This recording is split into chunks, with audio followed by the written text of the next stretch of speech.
देखिए, आपने उत्तर प्रदेश और मध्य प्रदेश में बुलडोजर चलते हुए देखा होगा मकानों में, लेकिन आज हम आपको छत्तीसगढ़ के बस्तर में किस तरह से छोटे लोगों का मकान तोड़ा जा रहा है, इसकी तस्वीर हम आपको दिखाने वाले हैं। नमस्कार, मैं विशाल कुमार गुमा से और आप बस्तर लालटेन देख रहे हैं। अगर आपने अभी तक बस्तर लालटेन को सब्सक्राइब नहीं किया तो कर लीजिए। अगर आप इस वीडियो को विशाल कुमार गुमासे पेज में देख रहे हो तो पेज को भी ज़रूर फॉलो कर लीजिएगा। दरअसल इस वक्त हम छत्तीसगढ़ के बस्तर के बीजापुर में हैं और बीजापुर में पिछले 2 दिनों से लगातार गरीब लोगों के मकानों में लगातार बुलडोज़र चलाया जा रहा है। अब मेरे पीछे जो देख रहे हैं, देखिए ये बुलडोज़र है और थोड़ी देर पहले यानी कि 5 मिनट पहले उस मकान को इस बुलडोज़र के द्वारा तोड़ा गया है। अब जानकारी ये मिल रही है पिछले 2 दिनों से यानी कि कल और आज की डेट में 100 से ज़्यादा संख्या में जो है गरीब मजदूरों का मकान तोड़ा गया है। और ज़्यादातर ये भी बताया जा रहा है कि इस वक्त पूरे देश में नक्सलवाद को समाप्त करने के लिए सबसे अहम भूमिका अगर किसी का है तो वो डीआरजी सीआरपीएफ के लोगों का है। लेकिन अब आपको बता दूं, इस सरकार के द्वारा जो नक्सलवाद को समाप्त कर रहे हैं उन लोगों का घर को सरकार के द्वारा तोड़ा जा रहा है। और ये इलाका जो है ये बीजापुर ज़िले के बस स्टैंड के पीछे का इलाका है और यानी कि ये पूरा पहाड़ है, मतलब चट्टान का इलाका है। और जो तमाम लोग जो अब तक 100 से ज़्यादा की संख्या में जिनका मकान तोड़ा गया है, ये सारे लोग नक्सल पीड़ित है। और जो दूर दराज के लोग हैं, जो नक्सलियों से परेशान थे, वो लोग यहाँ पे आके मकान बनाए थे और अपना गुजर बसर कर रहे थे। लेकिन शायद सरकार को ये हजम नहीं हुआ होगा और इसीलिए छत्तीसगढ़ का बीजेपी की सरकार यानी कि डबल इंजन का सरकार इन तमाम लोगों के साथ जो है अब अन्याय कर रहा है। अब आप सोचिएगा कि अगर इस तरह का कृत्य ये तमाम लोगों के साथ किया जाएगा तो इनका हाल क्या होगा, ये सोचिएगा। कुछ लोगों से बात करते हैं कि इनका मकान तोड़ने के पीछे का वजह क्या है और कब से ये मकान का तोड़ने का जो सिलसिला है ये शुरू हुआ है। ये लोग तमाम लोग हैं, इधर देखिएगा, ये तमाम लोग दूर दराज के लोग हैं और ये स्थानीय मतलब बीजापुर मतलब लोकल नहीं है, या दूर दराज के लोग। यानी कि आप सोचिएगा बीजापुर से 50 किलोमीटर अंदर गाँव से अपना जीवन गुजारने के लिए यहाँ पर आए हुए थे। अब लगातार ये लोग का मकान को सरकार के द्वारा तोड़ा जा रहा है। जी हाँ, बोलिए। आइए। नगर पंचायत से टैक्स पटाया गया है, यहाँ पे बकायदा बिजली बिल पट रहा है। बिना अनुमति के नगर पंचायत से बिजली बिल नहीं पटता है। बिजली बिल पटाया गया, घर को कैसे तोड़ सकता है फिर नगर पंचायत, बताओ। बिल्कुल। आपका भी मकान तोड़ा गया है क्या? मेरा नहीं, मेरे भाई का मतलब तोड़ा गया। दिक्कत अपने को भी होता है, किसी का भी गरीब भाई गरीब मुद्दा में इसका तोड़ा तो अच्छी बात नहीं है। नगर पंचायत के अनुशासन से ही वो घर बनाया गया है। वो बंदा घर में 10 से 15 लाख रुपए खर्चा कर चुका है, तब अगर उसको बोलते भाई आप घर का अनुमति नहीं है, आप मत बनाओ घर, ये जगह सरकारी है, तो इस मुद्दे में भैया क्या बताऊँ मैं आपको। इसमें नगर निगम का भी कुछ दिक्कत है। जब वो टैक्स ले रहे हैं तो घर को तोड़ना क्यों है, ये बड़ा सवाल है। देखिए, अगर टैक्स दे रहे हैं तो मकान तोड़ना मेरे हिसाब से कहीं उचित नहीं है। आपको टैक्स पहले ही नहीं लेना था। अगर आपको मकान तोड़ना था तो पहले आपको टैक्स नहीं लेना था। टैक्स लेने से पहले आपको मकान तोड़ डालना था। ये ऐसा आरोप ये लगा रहे हैं। कुछ लोग और हैं, ये लोगों से बात करते हैं। क्या नाम है मैडम आपका?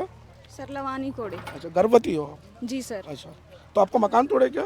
जी सर, पूरा तोड़ दिए हैं सर। क्या करते हैं आप? सर मैं सीआरपीएफ में हूँ।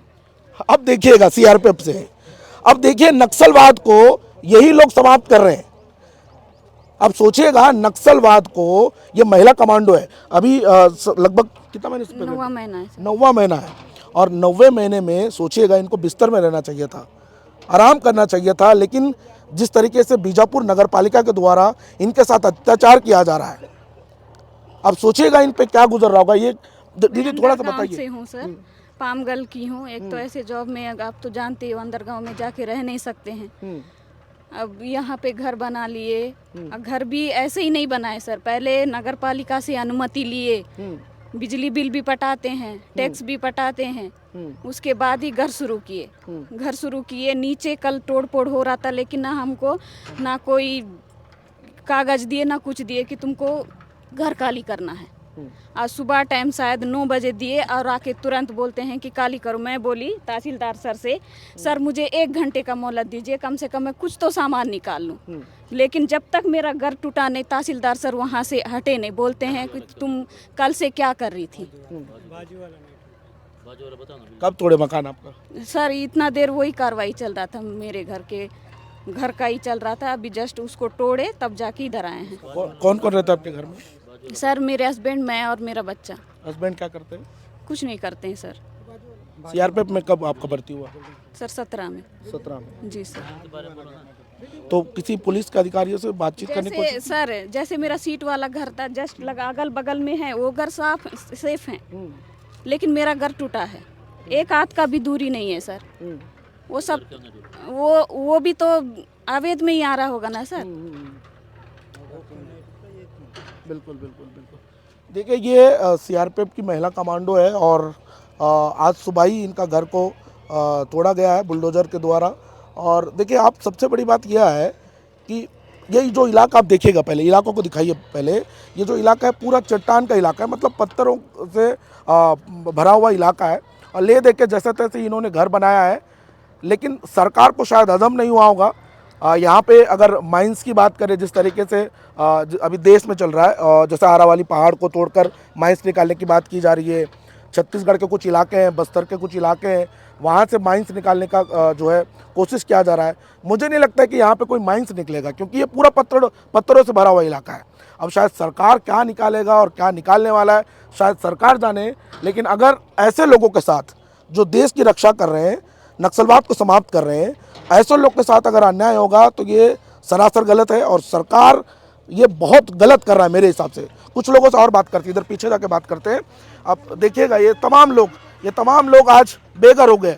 किसी का घर तोड़ा गया है तो किसी का दर तोड़ा गया है, तो अब सोचिएगा किस तरह से ये तमाम लोग परेशान हैं। आपका भी घर तोड़े दीदी? आपका घर तोड़ा क्या? चलिए ये देखिए, ये इधर दिखाते हैं आपका। ये शायद किसी का घर है। अब आप देखिएगा ये घर, देखिएगा कोई बेचारा मिट्टी से बनाया था, लकड़ी से घर बना के जैसे तैसे जीवन गुजारा कर रहा था, लेकिन यहाँ पे बुलडोजर चला, उसके बाद हाल देखिएगा। ये पूरी तरह से घर नहीं, एक खंडर में बदल चुका है। तो ये छत्तीसगढ़ के बीजेपी की सरकार में हो रहा है। आप इधर भी देखेंगे तो इस तरफ भी आपको दूर दूर जो गिरे हुए मकान दिख रहे हैं। ये तमाम घरों में जो है 2 दिन से लगातार बुलडोजर चलाया जा रहा है और अभी तक जानकारी ये मिल रही है कि लगभग 110 मकानों में बुलडोजर चलाया गया है। और उसके बाद ये तमाम लोग परेशान हैं और कोई भी या फिर बीजेपी का नेता हो या फिर कोई बड़े अधिकारी हो या कोई नज़र नहीं आ रहा है। सिर्फ पुलिस के जवानों को यहाँ पे तैनात करके इन छोटे लोगों का मकान को गिराया जा रहा है। फिलहाल इस पर आप क्या सोच रहे हैं कमेंट करके बताइएगा और साथ ही इस वीडियो को इतना शेयर कीजिएगा कि पूरा देश जाने कि आखिर छत्तीसगढ़ के बस्तर में कैसे छोटे लोगों पर अत्याचार किया जा रहा है। फिलहाल आपने वीडियो यहाँ तक देखा तो वीडियो को शेयर कीजिएगा और साथ में बस्तर लालटेन को सब्सक्राइब कीजिएगा। नमस्कार, धन्यवाद।